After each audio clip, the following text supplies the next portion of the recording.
everyone, today I'm gonna do a Q&A. Just kidding. I wanted to use this as a microphone handle actually, but then I realized I have to speak into it all the time. It looks super weird if I speak like this. So I just put it here. And I hope you can hear me even though like all the extensions are over it. Yeah, by the way, this is extensions, it's pretty obvious. But I just wanted to say it.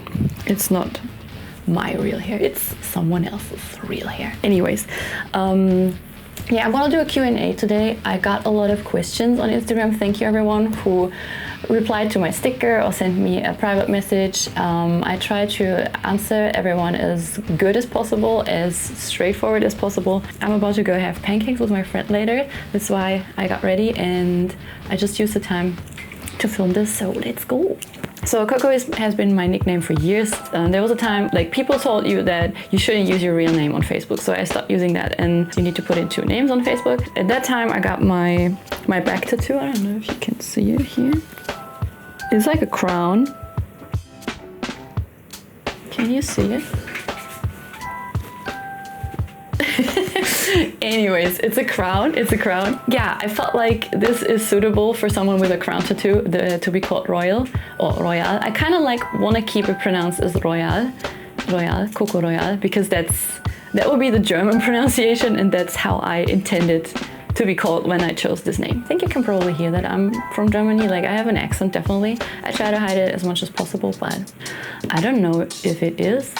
But I think if I would like take the mic and be like, hello, how are you doing? How's your day, honey?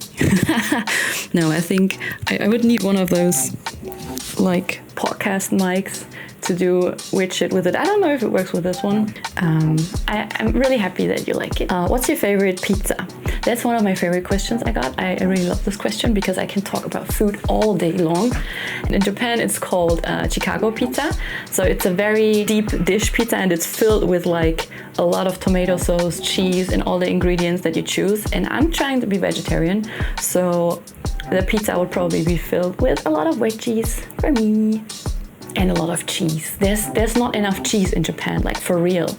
Straightforward. Yeah, some people might say like, oh, this will cause a lot of problems in Japan because people here are not straightforward. Yes, but I think the most problems I had until now were not with Japanese people because since I am very straightforward and I will tell people when there's a problem or yeah, whatever it is, I will just talk about it. And some people don't like that. Some people like hiding issues. Some people don't like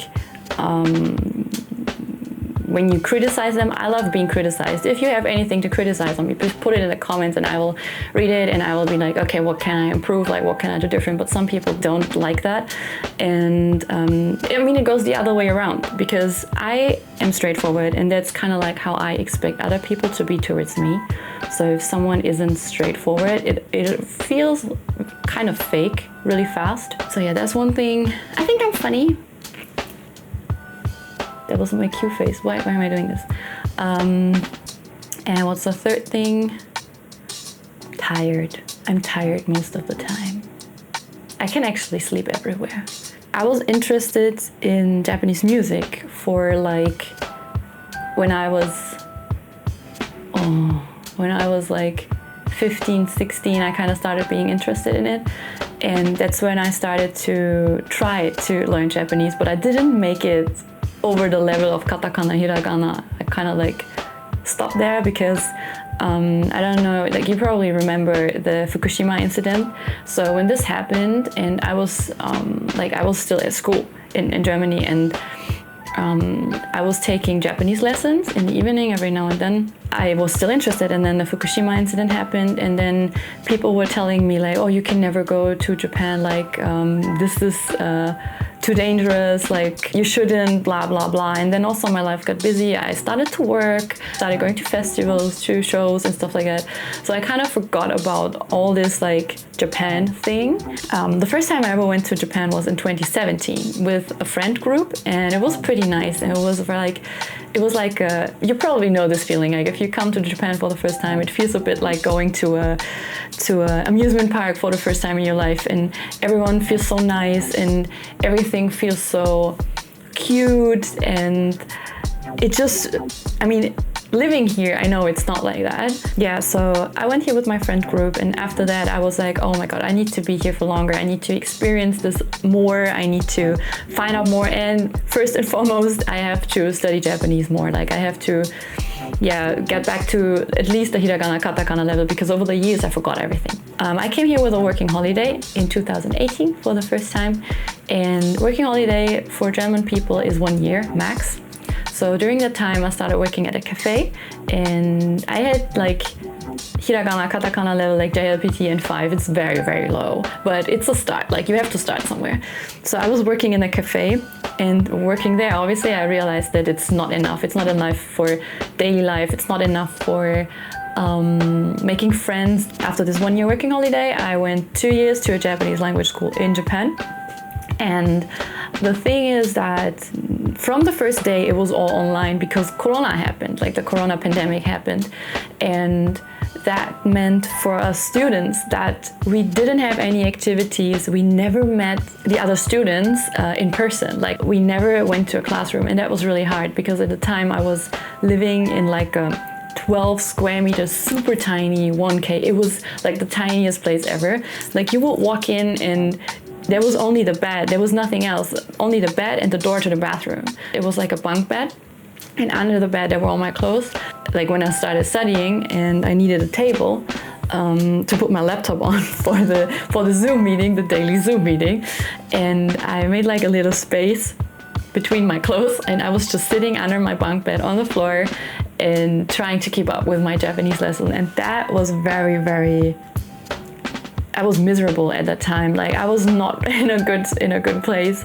So I went through that, and I realized, yeah, I can't do this anymore. I need to find a bigger place. And then I moved to a different house, which was, I think, like 17 square meters, so slightly bigger, like 12 to 17 square meters is slightly bigger, but at least I had some floor, I had a closet. But I was very happy to have at least a proper desk where I could study, and I think that helped a lot improve my Japanese, like first of all being focused on my studies. Of course, like you couldn't go out, you couldn't go partying. That was kind of like it was officially like, it was not a lockdown, but everyone was asked to stay at home. And as a foreigner, you don't want to be the one breaking the rules. So I think me and most of my friends, we were staying at home. I mean, obviously there were still parties going on and there were still people going out and going crazy, but I didn't want to be one of those people. So yeah, I stayed at home most of the time studying Japanese, and also, yeah, that was a big thing for me because I really enjoy it. So I did this 2 years of language school, and after that I felt like, because a lot of things didn't go as planned, I was not very happy with my life here. I don't want to go too much into detail, but it was just not good. So I was like, yeah, I left everything behind in Germany anyways. I left all my stuff that I had before, that I owned before, in my parents' basement or in my parents' attic. So there was a lot of stuff, and my mom was kind of like pushing me into, oh, so why are you when are you coming, when are you cleaning this up, blah blah blah. So I really felt like it's time to leave. And so I went back to Germany and I cleaned up most of this stuff. I worked in Germany in my old job. It was a challenging time because at that time most of my friends and most of the things that I really enjoyed were here, actually in Tokyo. I left a lot of things here behind. So after 1 year, I decided to pack my stuff again and yeah, clean up everything again. I mean, I had a really, really nice apartment in Germany. I had a really, really good place. I decided to go back, and obviously you have to prepare. And since I have barely spoken any Japanese in this 1 year that I've been in Germany, that's when I was like, yeah, I have to like pick up my Japanese again. I have to like retrain myself into speaking and into reading. I was like, I kind of want to talk to people, and I want to talk to people who I am interested in, and I want to help, because there's a lot of Japanese artists coming to Germany every now and then, to Munich, and performing there and stuff, and I kind of want to help promote them to their German fans and to your European fans. So I was like, yeah, let's just start the YouTube channel, doing interviews with them, because that's also what I'm really interested in, like finding out more about those people, what kind of story they have, what kind of experience they have, and yeah, just do an interview with them, translate it from me as a training, and then spread the word to everyone in the world so they can find out about those groups or those bands, those artists that I really like and that I want to see become bigger, that I want to see success. Then I moved back. After 2 years of being in Germany, I moved back to Japan, and now it's 1 year that I'm back here again, pretty much actually. Yeah, September is 1 year. So yeah, I'm back. Tadaima. I don't know what to say. I think I answered that early already. So I went to language school for 2 years, and after I don't think I practiced much. I'm still preparing for JLPT N1, so I don't have that one yet. I'm in 2 level yet, certified. You shouldn't ask me that, like for real, you shouldn't ask me that. Well, pretty obvious, I'm a Bad Omens fan, but let's start from the beginning. I think I started listening to like rock music with Avril Lavigne, Green Day, Nirvana, Evanescence, and this kind of stuff. Like back in the days, I think I always wanted to be like Avril Lavigne. I admired her so much. I was like performing in my room when I was like, I don't know, like 13 or something, I don't know. I really wanted to be like her. There were also some German bands like Die Ärzte, Rammstein and stuff like that. And I also had a phase when I liked My Chemical Romance a lot. So I was in this online forum, and there was this girl who also, like, we bonded about My Chemical Romance. And she started to send me pictures of Dian Gray, Miyavi, and Gackt. She was so into Gackt. She was obsessed. Anyways, she sent me those pictures and the music and links to videos and stuff like that, and I really got into it. I was kind of like, oh my god, those guys are so cool, and the language sounds so cool, and I started to listen to the same stuff. Back then I didn't have that many friends in like real life, so it was a good thing to have someone at least online to exchange things that we like. And that's how I got introduced to Visual Kei, to like bands like Gazette, who are still one of my favorites, Despos Ray, Ichni Seruichni and stuff like that. Oh my god. And at some point someone introduced Asking Alexandria to me, and I got really into metalcore. So that was the next obsession. After Visual Kei, that was my next obsession. Then it was also like As I Lay Dying, Trivium, In This Moment, and that was 2015. So I was pretty late to the party, and from there, like, I found other bands like Crossfaith, Crystal Lake, Callejon, Baby Metal, Eskimo Callboy, Motionless in White. Recently I listened to a lot of MGK, Bad Omens, Bring Me the Horizon, but if I want to chill, it's mostly like Stray Kids or Japanese rappers like Mukade or Sick Boy. If you would ask me for one of my favorite bands, that's probably Gazette, Kizu, Bad Omens. I would say those are my top 3. And I also love Dexcore. I can only speak for Tokyo, and I would say it's medium size. You have many smaller clubs, and you can go to a show every day if you want. You can go to a concert. Bands are playing, in my opinion, quite frequently. Like, if you have a little bit of knowledge of the scene, you can see bands that you like quite frequently.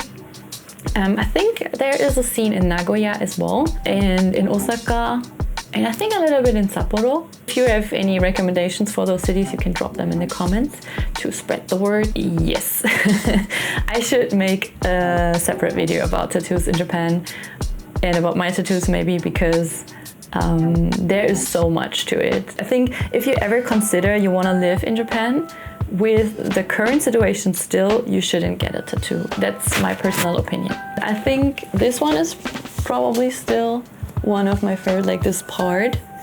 I really love this, the colors, the waves. Yeah, this is just probably still one of my favorites. And the dragon. That's that one. So I want to make more content, but my time is very limited recently, so I will probably move sometime this year, and I might take you on the journey because it's gonna be interesting, I think, to see how this works here. I will make a vlog about things that I find very interesting and that I think would be interesting for you. But I also want to stick with more interviews because I still want to help spread the words for all those bands that I really like, that are here, that are still not recognized abroad, and that should be seen more, in my opinion. Farben oder Sonne? What is this question? I'm not a fan of both, so I go with Farben. Because, that's a tattoo question. Because having colored tattoos, you have to choose if you want to go to the sun or not. So I would probably choose Farben. But I'm not a fan of getting tanned, like for myself. So that's why I don't like the sun anyways. And I don't know if you've ever been to Japan in the summer. You will not like this. You will start hating the sun. That was my little Q&A. I hope I answered all your questions. If you have any more, drop them in the comments. I might make another video. And if you want to know more about the tattoos, also drop me a comment. I'd be happy to explain more about them, like where I got them, who made them, I don't know, whatever you want to know. If there's anything, I don't want to talk too much, and I tend to talk a lot. Yeah, just drop me a comment if you're interested in anything, and I will make a video. Bye. Oh, she doesn't. Where are her arms? Oh, she doesn't have arms. Bye bye. Bye bye bye bye bye bye bye. 見てくれてありがとう。ありがとう。見てくれてありがとう。